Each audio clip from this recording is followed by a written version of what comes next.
The reason you can't walk away isn't love, it's possession. And I don't mean demonic, Hollywood possession. I mean the quieter kind, psychological possession, where your nervous system has been trained to orbit one person like a moon that forgot it has its own gravity. You tell yourself you're staying because you're loyal, because you see their pain, because you believe in working through things. But if that were true, you wouldn't feel like you're dying every time you try to leave. You wouldn't feel panic in your chest when they go silent. You wouldn't rehearse texts at 3 a.m., but like your life depends on getting the tone exactly right. That's not romance, that's conditioning. Your body learned this pattern early. You don't miss them, you miss the part of you they controlled. The part of you that learned to shrink so the relationship could breathe. The part of you that became hyper-aware, scanning for mood shifts, reading a single word like a weather report. The part of you that started living for the next sign, the next scrap of warmth, the next moment they return to the version of themselves you keep praying is real. This is what possession looks like in adulthood. Your identity fused to a bond that keeps you in a loop. You can't leave because leaving would mean admitting the truth, and the truth would collapse the role you've built your self-worth on.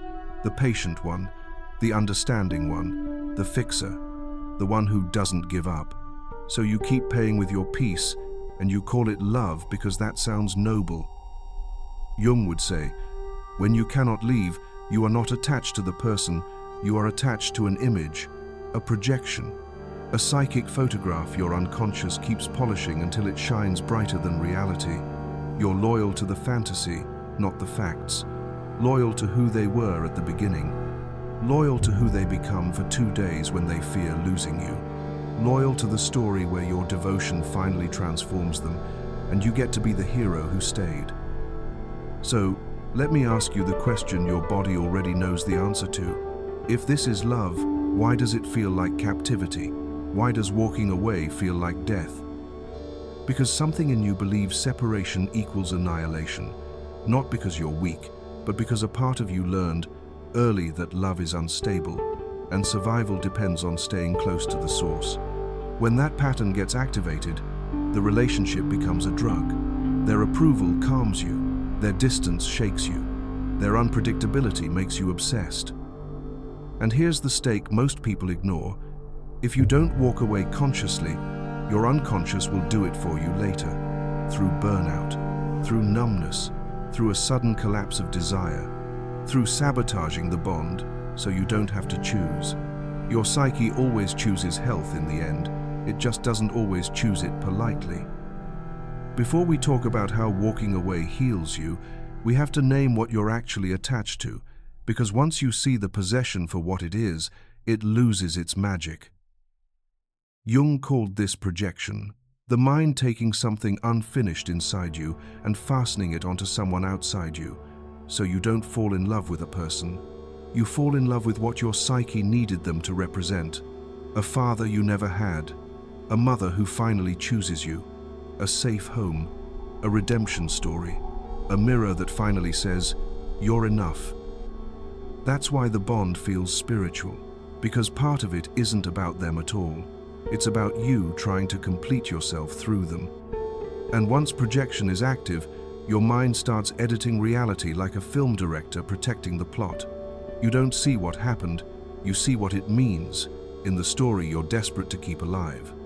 The cruelty becomes they're stressed. The coldness becomes they're scared of intimacy. The disappearing becomes they're overwhelmed. You keep translating evidence into excuses, not because you're stupid, but because the fantasy is feeding something in you that reality can't. Look at the patterns you ignore. The apology you keep waiting for. The one that would prove they have a conscience, prove they can see you, prove it wasn't all in your head. You don't even need flowers. You need a sentence. One clean sentence that makes the past make sense. And because you never get it, you keep returning, like a detective trying to solve a case where the criminal controls the records. Or the version of them that appears only when you threaten to leave. Suddenly they're gentle. Suddenly they understand. Suddenly they say the exact words you've been begging for. And you take that moment as prophecy. You tell yourself, there, that's the real them. But Jung would say, no, that's the image adjusting itself to survive. The mask doesn't slip because it's tired. It slips because it's strategic. Then there are the rare, sweet moments you treat like sacred evidence. One soft night, one laugh that feels like the beginning again, one message that lands perfectly. And you hold it up like a religious relic, using it to justify weeks of dryness. This is how intermittent reinforcement keeps you hooked, not by giving you love, but by giving you just enough hope to keep you defending the dream. Because projection is exhausting. You're not just in a relationship, you're managing a narrative. You're constantly explaining them to yourself, constantly reinterpreting the past, constantly searching for the angle where they become innocent and you become chosen. That's why you're tired. Not tired from loving them, tired from defending the fantasy against the facts. And the more you defend it, the more your identity fuses to it. If you admit the person is not who you imagined, you don't just lose them, you lose the version of you who was, the one who made it work. You lose the meaning you built from suffering. So you cling harder, not to the relationship, but to the self you were trying to become through it. Real love sees reality. Projection edits it. Real love doesn't require you to abandon your perception to keep the connection. Projection demands it. It asks you to betray your own eyes so the story can continue. Now here's the part nobody wants to hear. The fantasy isn't random. It's a map of your hunger. It reveals what you believe you can't give yourself. Safety, worth, authority, permission. The feeling of being wanted without performing. And until you face that hunger directly, you'll keep finding people who can trigger it. People who can become a screen for your unconscious to project onto. So the question isn't, why can't I let them go?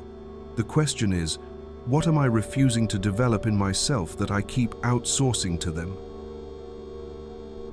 The reason you keep fixing them is not because you're more loving than other people. It's because fixing them lets you avoid something far more terrifying, facing your own shadow. As long as they're the problem, you don't have to look at the parts of you that feel forbidden. Jung's point wasn't that you have darkness inside. Everyone does.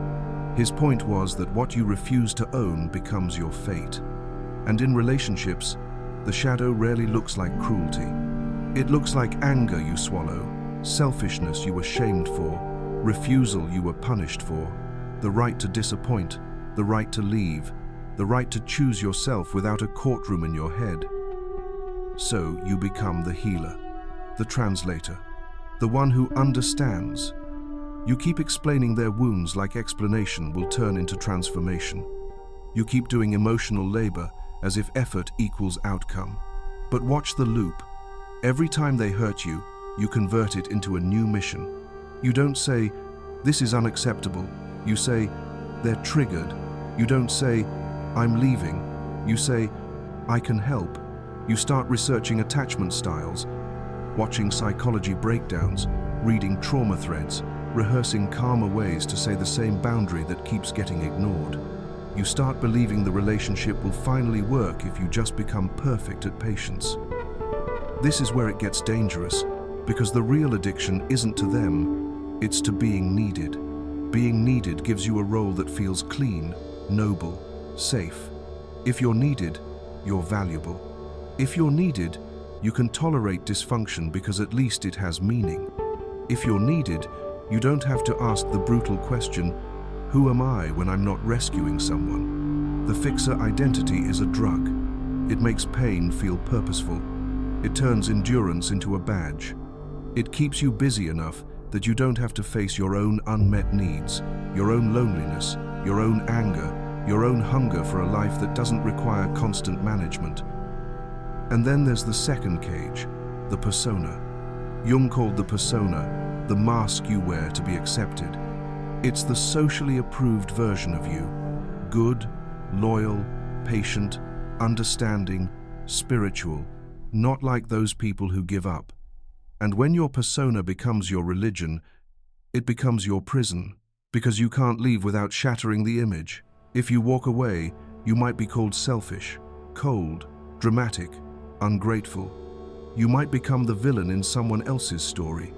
And if you built your self-worth on being seen as the good one, that possibility feels like death to your identity. So you stay to stay good. You stay to stay consistent with the mask. You stay because your persona is the leash. The toxic dynamic feeds on that leash. It doesn't need to convince you it's healthy. It only needs to convince you that leaving would make you bad.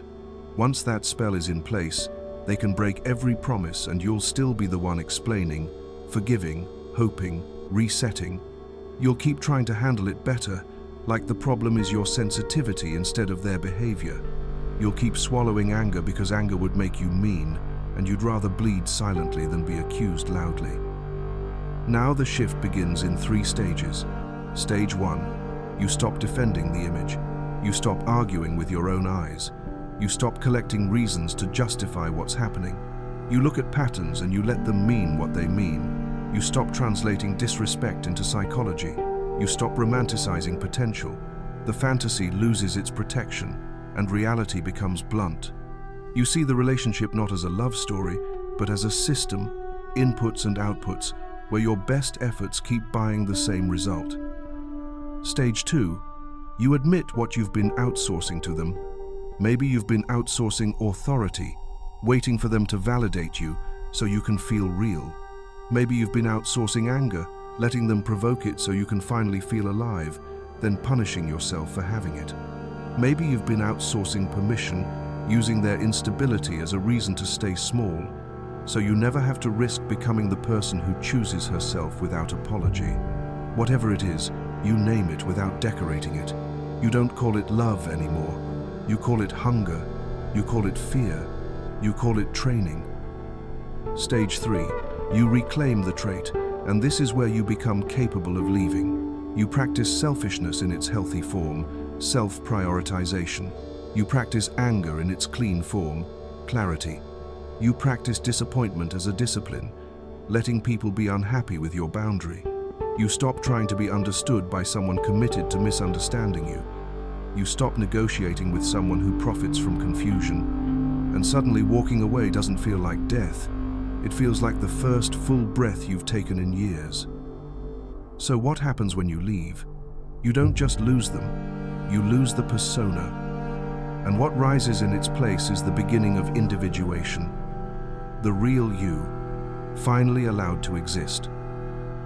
Walking away isn't abandonment, it's individuation. It's the moment you stop living inside a role and start living inside yourself. Jung's whole point was that most people don't choose their life, they inherit it. They inherit a script. Be good, be loyal, be patient, be understanding, endure until you're rewarded. That script isn't morality, it's conditioning. And the day you walk away is the day you leave the collective trance. Because what you're really leaving isn't a person, it's a persona. The version of you that performed loyalty to be lovable. The version that thought suffering was proof of depth. The version that believed being chosen would finally heal the old wound underneath everything. When you walk away, you don't lose love, you lose the bargain. And that's why it heals. Not because it feels good at first. It doesn't. It feels like withdrawal. But withdrawal is honest. It means your nervous system is finally detaching from the trigger loop that kept you small. Here's the practical protocol. 3 steps, simple but not easy. Step 1, name the projection. Don't say, I miss them. Say what you actually miss. Are you chasing safety, validation, a father repair, a mother repair? The fantasy of finally being worth staying for? The feeling that someone's attention proves your value? Write it down in one brutal sentence. Because whatever you name becomes conscious, and whatever becomes conscious loses the power to possess you. Step 2, retrieve the shadow. Ask, what trait am I outsourcing to them? Authority, aggression, self-prioritization, the ability to disappoint, boundaries? Sometimes you stay with chaotic people because their chaos gives you permission to avoid your own power. If you leave, you'd have to become the one who decides, the one who leads, the one who says no and survives being hated for it. That's the shadow you must reclaim, not darkness, but strength you were trained to fear. Step 3. Break the ritual. This is where people relapse, not because they love the person, but because they love the pattern. Late night checking, just seeing how they're doing, looking at photos, rereading messages, asking mutual friends. Every tiny contact is a dose, and the nervous system doesn't heal while it's still being fed. No contact isn't punishment, it's detox. Remove the cues, change the routes, block the triggers. Stop giving your brain the ingredients it uses to cook the same obsession. Most people never do this. They don't individuate.